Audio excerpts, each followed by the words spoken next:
चले आज उस शख्स को खराज अकीदत पेश करते हैं जिसकी वजह से आज पाकिस्तान भारत की आंखों में आंखें डालकर बात कर रहा है और पाकिस्तानी शहरी अपने घरों में सुकून से बैठे हुए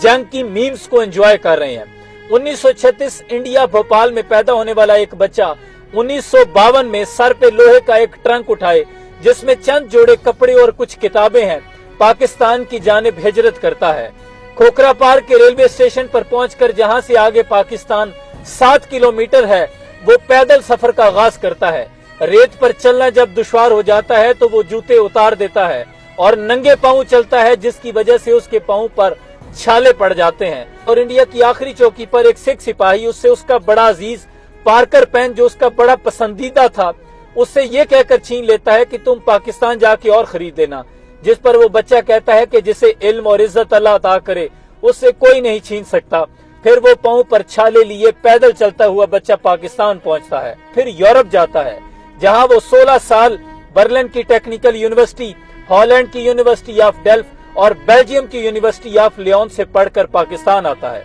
और फिर पाकिस्तान की रिसर्च लेबोरेटरी कहूटा में शमूलियत इख्तियार करता है जहां पाकिस्तान के एटमी प्रोग्राम की वो सरबराही करता है। और फिर इसी नौजवान की शबाना रोज मेहनतों का सबन मिलता है और पाकिस्तान आखिरकार 28 मई 1998 को पूरी दुनिया के नक्शे पर एक एटमी कुव्वत बन के उभरता है, जिसे आज दुनिया डॉक्टर अब्दुल कदीर खान के नाम से जानती है, जिसके बारे में इकबाल ने लिखा कि हजारों साल नरगिस अपनी बेनूरी पे रोती है,